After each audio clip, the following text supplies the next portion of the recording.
ನನ್ನ ವಜಾ ಮಾಡಿ. ದಲಿತ ವಿರೋಧಿ ಕಾಂಗ್ರೆಸ್ ಸಚಿವರಿಗೆ ಧಿಕ್ಕಾರ. ದಲಿತ ವಿರೋಧಿ ಕಾಂಗ್ರೆಸ್ ಸಚಿವರಿಗೆ ಧಿಕ್ಕಾರ. ಅಯ್ಯಯ್ಯೋ ಅನ್ಯಾಯ, ಅಯ್ಯಯ್ಯೋ ಅನ್ಯಾಯ. ಸರ್ಕಾರವಂತೆ ಸರ್ಕಾರ, ಅವರಪ್ಪಂದಂತೆ ಸರ್ಕಾರ, ಕಾನೂನಂತೆ ಕಾನೂನು, ಅವರಪ್ಪಂದಂತೆ ಕಾನೂನು. ಬೇಕೇ ಬೇಕು, ನ್ಯಾಯ ಬೇಕು, ನ್ಯಾಯ ಬೇಕು, ಬೇಕೇ ಬೇಕು, ನ್ಯಾಯ ಬೇಕು, ಬೇಕೇ ಬೇಕು. ನ್ಯಾಯ ಬೇಕು. ವಜಾ ಮಾಡಿ, ವಜಾ ಮಾಡಿ, ವಜಾ ಮಾಡಿ, ವಜಾ ಮಾಡಿ, ವಜಾ ಮಾಡಿ. ನಾಗೇಂದ್ರನನ್ನ ವಜಾ ಕೊಡಲೇಬೇಕು, ರಾಜೀನಾಮೆ ಕೊಡಲೇಬೇಕು. ರಾಜೀನಾಮೆ, ರಾಜೀನಾಮೆ ಬೇಕು. ಅಯ್ಯಯ್ಯೋ ಅನ್ಯಾಯ, ಅಯ್ಯಯ್ಯೋ ಅನ್ಯಾಯ. ಸರ್ಕಾರಕ್ಕೆ, ಜನ ವಿರೋಧಿ ಕಾಂಗ್ರೆಸ್ ಸರ್ಕಾರಕ್ಕೆ, ನೀತಿಗೆಟ್ಟ ಕಾಂಗ್ರೆಸ್ ಸರ್ಕಾರಕ್ಕೆ, ಭ್ರಷ್ಟ ಕಾಂಗ್ರೆಸ್ ಸರ್ಕಾರಕ್ಕೆ, ದಲಿತ ವಿರೋಧಿ ಕಾಂಗ್ರೆಸ್ ಸರ್ಕಾರಕ್ಕೆ, ಹಿಂದುಳಿದ ವರ್ಗಗಳ ವಿರೋಧಿ ಕಾಂಗ್ರೆಸ್ ಸರ್ಕಾರಕ್ಕೆ, ಬಡವರ ವಿರೋಧಿ ಕಾಂಗ್ರೆಸ್ ಸರ್ಕಾರಕ್ಕೆ, ನೀತಿಗೆಟ್ಟ ಕಾಂಗ್ರೆಸ್ ಸರ್ಕಾರಕ್ಕೆ, ಜನ ವಿರೋಧಿ ಕಾಂಗ್ರೆಸ್ ಸರ್ಕಾರಕ್ಕೆ, ನಿಗಮದ ಕಳ್ಳ ನಾಗೇಂದ್ರನಿಗೆ, ವಾಲ್ಮೀಕಿ ಅಭಿವೃದ್ಧಿ ನಿಗಮದ ಕಳ್ಳ ನಾಗೇಂದ್ರನಿಗೆ, ವಾಲ್ಮೀಕಿ ಅಭಿವೃದ್ಧಿ ನಿಗಮದ ಕಳ್ಳ ನಾಗೇಂದ್ರನಿಗೆ, ಭ್ರಷ್ಟ ನಾಗೇಂದ್ರನಿಗೆ ಧಿಕ್ಕಾರ. ರೌಡಿ ಮುಖ್ಯಮಂತ್ರಿ ಡಿ.ಕೆ. ಶಿವಕುಮಾರ್ಗೆ ಧಿಕ್ಕಾರ. ರೌಡಿ ಮುಖ್ಯಮಂತ್ರಿ ಡಿ.ಕೆ. ಶಿವಕುಮಾರ್ಗೆ ಧಿಕ್ಕಾರ. ಭ್ರಷ್ಟ ಕಾಂಗ್ರೆಸ್ ಸರ್ಕಾರಕ್ಕೆ ಧಿಕ್ಕಾರ. ನೀತಿಗೆಟ್ಟ ಕಾಂಗ್ರೆಸ್ ಸರ್ಕಾರಕ್ಕೆ ಧಿಕ್ಕಾರ. ದಲಿತರ ಹಣ ಲೂಟಿ ಮಾಡಿದ ಕಾಂಗ್ರೆಸ್ ಸರ್ಕಾರಕ್ಕೆ ಧಿಕ್ಕಾರ. ವಾಲ್ಮೀಕಿ ಅಭಿವೃದ್ಧಿ ನಿಗಮದ ಹಣ ಲೂಟಿ ಮಾಡಿದ ಕಾಂಗ್ರೆಸ್ ಸರ್ಕಾರಕ್ಕೆ ಧಿಕ್ಕಾರ. ರೌಡಿ ಮಂತ್ರಿ ನಾಗೇಂದ್ರಗೆ ಆ ಆಪತ್ತಿನಿಂದ ನೀವು ಮುಕ್ತ ಆಗ್ಬೇಕಂದ್ರೆ ಇವ್ರಷ್ಟ ಸಚಿವ ಆದಂತ ನಾಗೇಂದ್ರವನ್ನ ಕೂಡಲೇ ಹೊರೆ ಮಾಡಬೇಕು ಅಂತ ಹೇಳಿ ಮೂಲಕ ನಾವು ಇಡೀ ಕರ್ನಾಟಕ ರಾಜ್ಯದಲ್ಲಿರ್ತಕ್ಕಂಥ ಭಾರತೀಯ ಜನತಾ ಪಾರ್ಟಿಯ ಎಲ್ಲಾ ಜಾತಿ ಜನಾಂಗದವರು, ಅದರಲ್ಲಿ SC/ST ಜನಾಂಗ ಸೇರ್ತಕ್ಕಂಥವ್ರು ನಾವೆಲ್ಲ ನಮ್ಮ ಕಮ್ಯುನಿಟಿಗೆ ಅನ್ಯಾಯ ಆಗಿದೆ, ಈ ರಾಜ್ಯದ ಜನರಿಗೆ ಅನ್ಯಾಯ ಆಗಿದೆ, ಅದಕ್ಕೋಸ್ಕರ ಅವ್ರನ್ನ ಸಚಿವ ಸಂಪುಟದಿಂದ ಕೈಬಿಡ್ಬೇಕಂತ ಹೇಳಿ ಒಂದೇ ನಾವು ಹೋರಾಟ ಮಾಡ್ತಾ ಇದ್ರೆ ಇದಕ್ಕೆ ಮಿತಿ ಇದೆ. ಇವತ್ತು 4 ದಿನ ಆಗಿದೆ, ಇನ್ನ 2 ದಿನ ಶಾಂತಿ ರೀತಿಯಲ್ಲಿ ನಾವು ಹೋರಾಟ ಮಾಡ್ತೀವಿ. ತದನಂತರ ನಾವು DC ಆಫೀಸ್ಗೆ ಮುಖ್ಯ ಹಾಕೋದ್ರ ಮುಖಾಂತರ, DC ಆಫೀಸ್ಗೆ ನಾವು ಬಿಲ್ ಹಾಕೋದ್ರ ಮುಖಾಂತರ ನಾವು ಈ ಹೋರಾಟವನ್ನ ಇನ್ನೂ ಹೆಚ್ಚಿನ ರೀತಿಯಲ್ಲಿ ನಾವು ಮಾಡಬೇಕಾಗುತ್ತೆ. ಅದಕ್ಕೆ ಅವಾಗಲೇ ನಾನು ಹೇಳ್ತಾ ಇದ್ರು, ಯಾರೋ ಇಲ್ಲಿರ್ತಕ್ಕಂಥ ಸರ್ಕಾರಿ ಇನ್ಸ್ಪೆಕ್ಟರ್ ಇಸ್ಪೂರ್ತಿ ಅವರು ವಿಜಯ್ ಕುಮಾರ್ ನಿಮ್ಮ FIR ಆಗ್ತೀರಿ ಅಂತ ಹೇಳ್ಬಿಟ್ಟು ಹೇಳಿ, ಇಸ್ಪೂರ್ತಿ ಅವರೇ ನಾವು ಕಳ್ಳರನ್ನ ಹಣ ತಗೊಂಡು ಜೈಲ್ಗೆ ಹಾಕ್ಲಿ ಅಂತ ಹೇಳ್ಬಿಟ್ಟು ನಾವು ಹೋರಾಟ ಮಾಡ್ತಾ ಇದ್ದೀವಿ. ಈ ದೇಶದಲ್ಲಿರ್ತಕ್ಕಂಥ ರಾಜನೀತಿಗೆ, ಸಂವಿಧಾನಕ್ಕೆ ಒಂದೇ ಮಾತ್ರ ಬೆಲೆ ಕೊಟ್ಟಿರ್ತಕ್ಕಂಥವ್ರ ಮೇಲೆ ನೀವು ತಾಕತ್ತಿನ FIR ಮಾಡಿ, ಮಂಗಳೂರಲ್ಲಿ FIR ಮಾಡಿದರೆ ನಿಮ್ಗೇನ್ ಕಂಪ್ಲೇಂಟ್ ಕೊಡಬೇಕಾಗಿಲ್ಲ, ಸುಮ್ಮನೆ ಕೇಸ್ ಬುಕ್ ಮಾಡ್ಕೋಬಹುದು. ಅದನ್ನ ಬಿಟ್ಟು ನಮ್ಮನ್ನ ಎದುರಿಸಂತ ಕೆಲಸ ಮಾಡಬೇಡಿ. ನಮ್ಮ ಜೀವನದಲ್ಲಿ ಸುಮಾರು ದಿನ ಅಧಿಕಾರಿಗಳನ್ನ ನಾವು ನೋಡಿದ್ವಿ, DC-ಗಳನ್ನ, SP-ಗಳನ್ನ, ಸರ್ಕಲ್ ಇನ್ಸ್ಪೆಕ್ಟರ್ಗಳನ್ನ. ನಾವು ಯಾವ್ದು ಒಂದೇ ಒಂದು ಸಿಂಗಲ್ ಪೈಸಾ ಭ್ರಷ್ಟಾಚಾರ ಮಾಡಿಲ್ಲ. ನಾವು ಎಲ್ಲಿ ಬೇಕಂದ್ರೆ ಅಲ್ಲ ತಾಕೊಟ್ಟಿದ್ರಿ, ನ್ಯಾಯ ಕೆಲಸ ಮಾಡಿ ಅಂತ ಹೇಳಿ ಕೇಳಿದ್ರಿ, ನಮ್ಮ ಬಗ್ಗೆ ತಿಳ್ಕೊಂಡ್ಬಿಡ್ರಿ ನೀವು. ಅದು ಬಿಟ್ಟು ನಮ್ಮ ಮುಖಂಡರ ಮೇಲೆ ಕೇಸ್ ಹಾಕ್ತೀರಿ ಅನ್ನೋ ಲೆಕ್ಕಾಚಾರದಲ್ಲಿ ಬಂದಾಗ ನೀವು 100 ಸಲ ಯೋಚನೆ ಮಾಡಬೇಕಾಗುತ್ತೆ. ನಾವು ದಿನ ನೀವು ಮುಂದೆ ಬಿಡ್ತೀರಿ, ನೀವೇನು ಸತ್ಯ ರೀತಿಯ ತುಂಡ, ನೀವೇನು ತಪ್ಪು ಮಾಡೋದೇ ಇಲ್ಲ. ನೀವು ಯಾರೋ MLA ಮುಖ್ಯಮಂತ್ರಿಗಳು ದುಡ್ಡು ಕೊಟ್ಬಿಟ್ಟು ಇಲ್ಲಿ ಬಂದಿರ್ತೀರಿ, ಆ ದುಡ್ಡು ಮಾಡ್ಕೊಬೇಕು ಅನ್ನೋ ಲೆಕ್ಕಾಚಾರದಲ್ಲಿ ದುಡ್ಡು ಮಾಡಕ್ ಹೋಗ್ತೀರಿ. ಅದಕ್ಕೆ ನಾವು ಕಾಯಕ್ಕಾಗಲ್ವಾ? ಕಾಯ್ತೀರಿ, ನಾವೇ ಕೊಡ್ತೀರಿ, ನಾವೇ ಇಟ್ಕೊಡ್ತೀವಿ. ಅಲ್ಲಿ ಕೆಲಸಗಳು ಹೌದೇನು? ದಯವಿಟ್ಟು ಅಂತ ಕೆಲಸಗಳೇನು ಮಾಡ್ಕೋಬೇಡಿ.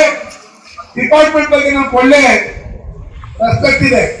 ಅದರಲ್ಲೂ ನಿಮ್ಮ ಪೊಲೀಸ್ ವರಿಷ್ಠಾಧಿಕಾರಿಯವರ ಮೇಲೆ ನಮ್ಗೆ ತುಂಬಾ ಗೌರವ ಇದೆ. ಯಾಕಂದ್ರೆ ಒಂದು ಹೆಣ್ಮಗಳು SP ಆಗಿ ಬಂದಂತ ಸಂದರ್ಭದಲ್ಲಿ ಮೊನ್ನೆ ಏನು ಆಗಸ್ಟ್ 15ನೇ ತಾರೀಕು ತಲವಾರಿನ ಪ್ರದರ್ಶನ ಮಾಡಿದಂತ ಸಂದರ್ಭದಲ್ಲಿ ಅವ್ರ ಮೇಲೆ FIR ಹಾಕೋದು ಹೋದಾಗ SP ಅವ್ರ ಮೇಲೆ ಇಲ್ಲಿರ್ತಕ್ಕಂಥ ಸಚಿವರು, ಶಾಸಕರುಗಳ ಆಡಳಿತ ಪಕ್ಷದಲ್ಲಿರ್ತಕ್ಕಂಥವ್ರು ಎಷ್ಟೇ ಒತ್ತಡ ಹಾಕಿದ್ರೇನು ಇಲ್ಲ, ನಾವು ಕೇಸ್ ಮಾಡಲೇಬೇಕು, ಅವ್ರನ್ನ ಅರೆಸ್ಟ್ ಮಾಡ್ಬೇಕು ಅಂತ ಹೇಳ್ಬಿಟ್ಟು ಹೇಳಿರ್ತಕ್ಕಂಥದ್ದಕ್ಕೆ ನಾವೆಲ್ಲರೂ ಮೆಚ್ಚುಗೆ ವ್ಯಕ್ತಪಡಿಸ್ತೀವಿ. ಅದಕ್ಕೋಸ್ಕರ ನ್ಯಾಯದ ಪರವಾಗಿರ್ಬೇಕು ಕೃಷ್ಣಮೂರ್ತಿ ಅವರೇ, ನಾವು ನಿಮ್ ಪರವಾಗಿರ್ತೀವಿ. ಸೋನಿಯಾ ಗಾಂಧಿ ಅವ್ರ ಬಗ್ಗೆ ನಾವೇನು ಹೇಳ್ಬೇಕಾಗಿಲ್ಲ ರೀ. ಅವ್ರ ಹಿಸ್ಟ್ರಿ, ಅವ್ರು ಎಲ್ಲಿದ್ರು, ಅವ್ರು ಏನ್ ಕೆಲಸ ಮಾಡ್ತಾ ಇದ್ರು, ಅವ್ರು ಏನು, ಅವ್ರ ಮತ್ತೆ ಹೆಂಗ್ ಬಂದ್ರು, ಏನ್ ಮಾಡಿದ್ರು, ಗೂಗಲ್ ಅಲ್ಲಿ ಚೆಕ್ ಮಾಡ್ಕೊಂಡ್ಬಿಟ್ರೆ ಒಂದೇ ಒಂದ್ಸಲಿ. ಅದನ್ನ ನಾವ್ ಹೇಳಿರೋದಲ್ಲ, ಆ ಗೂಗಲ್ ಅಮ್ಮನ್ನ ಹೋಗಿ ಕೇಳ್ಬಿಟ್ಟು ಆ ವಿಕಿಪೀಡಿಯಾ ನೋಡ್ಬಿಟ್ಟು ಅವ್ರು ಎಲ್ಲೆಲ್ಲಿ ಕೆಲಸ ಮಾಡ್ತಾ ಇದ್ರು, ಎಲ್ಲೆಲ್ಲಿ ಮಾಡ್ತಾ ಇದ್ರು, ನೆಹರು ಅವ್ರು ಏನೇನ್ ಮಾಡ್ತಾ ಇದ್ರು, ನಮ್ ನರೇಂದ್ರ ಮೋದಿ ಅವ್ರು ಏನೇನ್ ಒಳ್ಳೆ ಕೆಲಸ ಮಾಡಿದ್ರು ಅಂತ ಹೇಳ್ಬಿಟ್ಟು ಎಲ್ಲ ಇದ್ರಲ್ಲಿ ಬರ್ತಾ ಇದೆ. ಅರ್ಥ ಆಯ್ತಾ? ದಯವಿಟ್ಟು ಅದನ್ನ ನೋಡ್ಕೊಂಡು ನೀವು ನಮ್ಮ ಕಾರ್ಯಕರ್ತರಿಗೆ ನೀವು ಇದು ಮಾಡ್ಬೇಕು. ಮತ್ತೆ ಈ ಭ್ರಷ್ಟದ ನಾಗೇಂದ್ರನನ್ನ ಸಚಿವರಾಗಿ ಮಾಡಿರ್ತಕ್ಕಂಥದ್ದು ನಿಜಕ್ಕೂ ಈ ಕಾಂಗ್ರೆಸ್ ಬಂದಿದ್ದರೆ ಭ್ರಷ್ಟಾಚಾರಗಳಿಗೆ ಪ್ರೋತ್ಸಾಹ ಕೊಡ್ತಾ ಇರ್ತಕ್ಕಂಥದ್ದು ಅದೇ ರೀತಿಯಾಗಿ ಇವತ್ತು ಕೊಟ್ಟಿದ್ದಾರೆ. ಆ ನಾಗೇಂದ್ರ ಅವರು ನಾನು ದಲಿತ ಹೋರಾಟ ಮಾಡ್ತಾ ಇರ್ಬೇಕು. ನಾಗೇಂದ್ರ ಅವರೇ, ನಿಮಗೆ ರಾಜಕೀಯ ಮಾನವರು ಏನಿದ್ರೆ ನಮ್ ಜನರ ಹೆಸರು ಹೇಳ್ಕೊಂಡು, ತಂತ್ರ ಹೆಸರು ಹೇಳ್ಕೊಂಡು, SC/ST ಜನಾಂಗದ ಹೆಸರು ಹೇಳ್ಕೊಂಡು ಸಚಿವರಾಗಿ ಆದ್ಮೇಲೆ ಅವರ ಏಳಿಗೆಯನ್ನು, ಅವರ ಡೆವಲಪ್ಮೆಂಟ್, ಅವರ ಬೆಳವಣಿಗೆಯನ್ನು ಸಹಿಸ್ತಾರೆ. ನೀವು ಹೈಕಮಾಂಡ್ ಮಾಡಬೇಕಾದ್ರೆ ನಮ್ಮ ಜನರಿಗೆ ಮೋಸ ಮಾಡಿ ಅವ್ರಿಗೆ ನಾವು ಹಣ ತಗೊಂಡು ಕೊಡ್ತಲ್ಲ, ಅವತ್ತೇ ಇದು ನಮ್ಮ ಬಾಲಕಿಯರು ಇದ್ದು ಇಲ್ಲದೆ. ಯಾಕಂದ್ರೆ ಇವತ್ತು ನಾನು ದಲಿತ ಅಂತ ಹೇಳ್ತೇನೆ, ದಲಿತ ಅಂತ ಹೇಳ್ಬಿಟ್ಟು ದಲಿತ ಕಡಿಮೆ ಮಾಡೋದಕ್ಕೆ ಹೇಳ್ಬೇಕಿಲ್ಲ. ನನಗೆ ರಾಜಕೀಯದಲ್ಲಿ ಪದ ಪ್ರಸಂಗೆ ದಲಿತ ಅಂದ್ರೇನು, ಜನರಲ್ ಅನ್ನೋದೇನು, ಯಾರೇನು ಕಲ್ತಾನೆ. ನಿಮ್ ಸಿದ್ದರಾಮಯ್ಯನವರು 14 ಸೈಟು ಮುಂದಿದ್ರು ಹೋರಾಟ ಮಾಡಿದ್ದಾದ್ಮೇಲೆ ಅದನ್ನು ಮತ್ತೆ ವಾಪಸ್ ಕೊಟ್ಟಿಲ್ವಾ? ನಿಮ್ ಸಿದ್ದರಾಮಯ್ಯನವರು ಒಪ್ಕೊಂಡಿಲ್ಲ. 89 ಕೋಟಿ ಅಂತೇಳಿ ಮತ್ತೆ ಯಾಕೆ ಬರ್ತೀರಿ? ಯಾವ ಮಗ ಇಟ್ಕೊಂಡು ರಾಜ್ಯಸಭೆ ಬರ್ತೀರಿ? ಯಾವ ಮಗ ಇಟ್ಕೊಂಡು ನಮ್ಮ SC/ST ಜನಾಂಗದ ಮುಖಂಡರಿಗೆ ಫೋನ್ ಮಾಡಿ ನನ್ನ ಪರವಾಗಿ ಹೋರಾಟ ಮಾಡ್ರಪ್ಪ, ನನ್ನ ಪರವಾಗಿ ಹೋರಾಟ ಮಾಡ್ರಪ್ಪ ಅಂತ ಕೇಳ್ಕೊತೀರ ನೀವು? ಅಂತ ಕೆಲಸ ಮಾಡೋದಕ್ಕೆ ನೀವು ಮನ್ಸು ಮಾಡಕ್ ಬಂದು ಇದನ್ನೆಲ್ಲ ಯೋಚನೆ ಮಾಡಬೇಕಾಗಿತ್ತು. ಈ ಕಾಂಗ್ರೆಸ್ ಸರ್ಕಾರದಲ್ಲಿ ಭ್ರಷ್ಟಾಚಾರಿಗಳು ತುಂಬಿ ತುಳುಕ್ತಾ ಇದ್ದಾರೆ.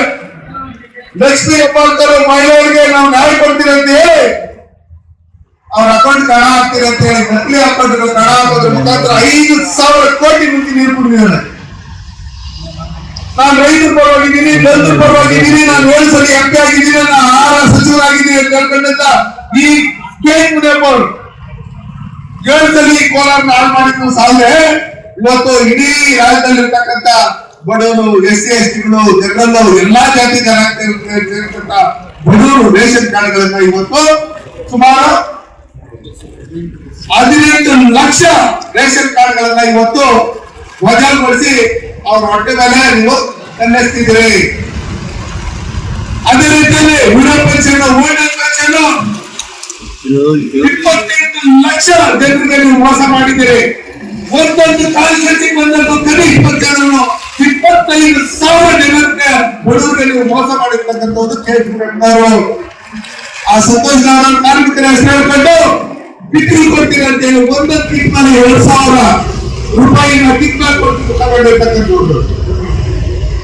ಅದೇ ರೀತಿಯಲ್ಲಿ ಮಹದೇವಪ್ಪ SC ಹೆಸರು ಹೇಳ್ಕೊಂಡು ಬಂದು SC/BT SC/ST ಜನಾಂಗಕ್ಕೆ ಕಾರ್ ಲೋನ್ಗೆ, ಮನೆ ಲೋನ್ಗೆ, ಹಸು ಲೋನ್ಗೆ, ಕುರಿ ಲೋನ್ಗೆ, ಆಟೋ ಲೋನ್ಗೆ, ಮಕ್ಕಳ ವಿದ್ಯಾಭ್ಯಾಸಕ್ಕೋಸ್ಕರ SC/ST ಜನಾಂಗಕ್ಕೆ ಕಾಲೋನಿಗಳನ್ನು ಡೆವಲಪ್ಮೆಂಟ್ ಮಾಡ್ಬೇಕಂತ ಹೇಳಿ ಇಟ್ಕೊಂಡಿದ್ದಂತ ಹಣವನ್ನೆಲ್ಲ ನೀವು ಬೇರೆ ಬೇರೆ ಗ್ಯಾರಂಟಿಗಳಿಗೆ ಬಳಸಿರ್ತಕ್ಕಂಥದ್ದು ನೋಡಿದ್ರೆ ಅಲ್ಲೂ SC/ST ಜನಾಂಗಕ್ಕೆ ನೀವು ಮೋಸ ಮಾಡಿದ್ದೀರಿ. ನಮ್ಮನ್ನ ನರೇಂದ್ರ ಮೋದಿ ಅವರು ಜನೌಷಧಿ ಕೇಂದ್ರಗಳನ್ನ ತೆರೆದ್ರೆ ದಿನೇಶ್ ಗುಂಡೂರಾವ್ ಅವರು ಮೆಡಿಕಲ್ ಸ್ಟೋರ್ ಓನರ್ ಹತ್ರ ದುಡ್ಡು ಇಸ್ಕೊಂಡು ಆಸ್ಪತ್ರೆಗಳಿರ್ತಕ್ಕಂಥ ಜನೌಷಧಿ ಕೇಂದ್ರಗಳನ್ನ ಮುಚ್ಚಂತ ಕೆಲಸಗಳನ್ನ ನೀವು ಮಾಡಿದ್ದೀರಿ. ಅದೇ ರೀತಿಯಲ್ಲಿ ಫಾರೆಸ್ಟ್ ಮಂತ್ರಿಗಳು ನಾನು ಫಾರೆಸ್ಟ್ ಉಳಿಸ್ತೀವಿ ಅಂತ ಹೇಳಿ ಕರ್ನಾಟಕ ರಾಜ್ಯದಲ್ಲಿ ಬೆಳೆ ಬರುವಂತ ಜಮೀನು ಎಲ್ಲೆಲ್ಲಿ ಬೆಂಗಳೂರು ಕ್ಲಿಯರೆಸ್ಟ್ ಆಗಿತ್ತು ಅದರ ಸುಮಾರು 5,000 ಕೋಟಿ ಹೆಚ್ಚಿಗೆ ಬೆಲೆ ಮಾಡುವಂತ ಫಾರೆಸ್ಟ್ ಕೇಂದ್ರಗಳನ್ನ ಬಿಲ್ಡರ್ಗಳಿಗೆ ಮಾಡಿದ್ದೀರಿ. ಇದನ್ನೆಲ್ಲ ನೋಡ್ತಾ ಇದ್ರೆ ಒಬ್ಬರಲ್ಲ ಒಬ್ರು ಎಲ್ಲರೂ ಭ್ರಷ್ಟಾಚಾರಿಗಳು ನಿಮ್ಮ ಕಾಂಗ್ರೆಸ್ ಪಾರ್ಟಿಯಲ್ಲಿ ಇರ್ತಕ್ಕಂಥ ಮಂತ್ರಿಗಳು. ಹಂಗಾಗಿ DK ಶಿವಕುಮಾರ್ ನೀವು ನೋಡ್ತಾ ಇದ್ದೀರಿ ಇವತ್ತು ಕರ್ನಾಟಕ ರಾಜ್ಯದಲ್ಲಿ ನಿಮ್ಮನ್ನು ದಾಖಲೆ ಮಾಡತಕ್ಕ ಕೆಲಸಗಳು ನಡೀತಾ ಇದೆ. ನಿಮ್ಮೆಲ್ಲೂ ಅಪಪ್ರಚಾರ ಆಗ್ತಾ ಇದೆ. ಈಗ ಜನರ ಪರವಾಗಿ ನ್ಯಾಯ ಪರವಾಗಿ ಇದ್ದಿದೆ ಆದ್ರೆ ನಾವು ಅಲ್ಲಿ ಪೆಂಡಲ್ ಹಾಕಕ್ ನಮ್ಗ ಅವಕಾಶ ಮಾಡ್ಕೊಡ್ಬೇಕಾಗಿತ್ತು. ಅದು ಬಿಟ್ಟು ಇವತ್ತು ಆಡಳಿತ ಪಕ್ಷ ಇದೆ ಅಂತ ಹೇಳಿ ಯಾರ ದುಡ್ಡು ಕಾಸು ಈಸ್ಕೊಂಡು ಇನ್ನೊಂದು ಮತ್ತೊಂದು ಈಸ್ಕೊಂಡು ಯಾರ್ಯಾರು ಏನೇನ್ ಮಾಡ್ತಾರೆ ಅವ್ರಿಗೆಲ್ಲ ಸಹಕಾರ ಕೊಟ್ಕೊಂಡು ಇವತ್ತೇನು ಭಾರತೀಯ ಜನತಾ ಪಾರ್ಟಿಯ ನಮ್ಮ ಕಾರ್ಯಕರ್ತರಿಗೆ ರೋಪ್ ಹಾಕಿದ್ರೆ ನಾವು ಸುಮ್ಮನೆ ಇರಲ್ಲ. ಅದಕ್ಕೋಸ್ಕರ ದಯವಿಟ್ಟು ನಾನು ನಿಮ್ಗೆ ಹೇಳೋದಿಷ್ಟೇ, ಈ ತರ ನೀವೇನಾದ್ರು ಮಾಡಿದ್ರೆ ನಾವು 100 ಕಂಪ್ಲೇಂಟ್ ಕೊಡ್ತೀವಿ, ದಿನ ಒಂದೊಂದು ಕೊಡ್ತೀವಿ. ಯಾಕಂದ್ರೆ ಅವ್ರು ಮೋಸ ಮಾಡಿರೋದು ಡೆಲ್ಲಿಯಲ್ಲಿ, ಆಗೋರ ನೋಡ್ಸಿರೋದು ಒಂದೇ ಮಾತ್ರ ಡೆಲ್ಲಿಯಲ್ಲಿ, FIR ಆಗಿರೋದು ಮಂಗಳೂರಲ್ಲಿ, ನಾವು ಕೋಲಾರಲ್ಲಿ ಮಾಡಿಸ್ತೀವಿ ಎಲ್ಲ ಸ್ಟೇಷನ್, ಅದನ್ನು ಎಲ್ಲ ಸ್ಟೇಷನ್ಗೂ ಬರ್ತೀವಿ FIR ಎತ್ಕೊಂಡು. ಅದಕ್ಕೋಸ್ಕರ ದಯವಿಟ್ಟು ಅಂತ ಕೆಲಸಗಳಿಗೆ ಕೈ ಹಾಕ್ಬೇಡಿ. ನೀವು ಮಾಡ್ಬೇಕಾಗಿರೋ ಕೆಲಸಗಳು ಬೇಕಾದಷ್ಟಿದೆ. ಈಗ ಇಲಾಖೆಯಲ್ಲಿ ಭ್ರಷ್ಟಾಚಾರ ನಡೀತಾ ಇದೆ. ಒಂದೊಂದು ಟ್ರಾನ್ಸ್ಫರ್ 15 ಲಕ್ಷ 20 ಲಕ್ಷ 40 ಲಕ್ಷ ಪೊಲೀಸ್ ಇಲಾಖೆಯವರು ಒಡವೆಗಳು ಕುದಿಬಿಟ್ಟು MLA ದುಡ್ಡು ಕೊಟ್ಟಿರ್ತಕ್ಕಂಥವ್ರು ನಮ್ಮನ್ನು ಹೇಳಿದ್ದಾರೆ ಎಷ್ಟೋ ಜನ ಅಧಿಕಾರಿಗಳು ಪೊಲೀಸ್ ಇಲಾಖೆಯಲ್ಲಿ ಇರ್ತಕ್ಕಂಥವ್ರು. ಅದಾದ್ಮೇಲೆ ನೀವು ಮತ್ತೆ ಇನ್ನೊಂದು ಸ್ಟೇಷನ್ಗೆ ಹೋಗ್ಬೇಕಾದ್ರೆ 1 ಲಕ್ಷ 2 ಲಕ್ಷ ಬಿಟ್ಕೊಂಡು ಅಲ್ಲಿಂದ 20-25 ಲಕ್ಷ ಕೊಡ್ಬೇಕು. ಅದನ್ನ ನಿಲ್ಸೇ ಬಿಟ್ಟು ಗಾಂಜಾಲ ಮಾಡ್ತಾರಲ್ಲ ಅವ್ರು ನಿಲ್ಸೆ, ಕ್ರಿಕೆಟ್ ಬೆಟ್ಟಿಂಗ್ ಅಂತಾರಲ್ಲ ಅವ್ರು ನಿಲ್ಸೆ, ಬಾಂಗ್ಲಾದೇಶ ಬಂದು ಇಲ್ಲಿ ನಡೆಸಿದಾರಲ್ಲ ಅಕ್ರಮವಾಗಿ ಅವ್ರನ್ನ ಓಡಿಸಿ. ನಾವು ನಿಮ್ ಪರವಾಗಿರ್ತೀವಿ. ಈ ನಾಗೇಂದ್ರ ಇದ್ರಲ್ಲ ಭ್ರಷ್ಟ ನಾಗೇಂದ್ರ, ಅವ್ರನ್ನ ವಜಾ ಮಾಡೋದಕ್ಕೆ ಜಾಸ್ತಿ ಒತ್ತಡ ಆಗ್ತಾ ಇದೆ. ಎಲ್ಲ ಕಡೆನೂ ಹೋರಾಟ ಮಾಡ್ತಾ ಇದ್ದಾರೆ ಲೆಕ್ಕಾಚಾರದಲ್ಲಿ ಹೇಳಿ ಅದನ್ನ ಇದು ಮಾಡಿ. ಅದ್ ಬಿಟ್ಟು ನೀವು ಇದನ್ನೆಲ್ಲ ಮಾಡಕ್ ಹೋದ್ರೆ ಎಲ್ಲ ಸ್ಟೇಷನ್ ಹತ್ರ ಕುತ್ಕೊಳ್ತೀವಿ ನಾವು ಹೋರಾಟ ಮಾಡಕ್ಕೆ.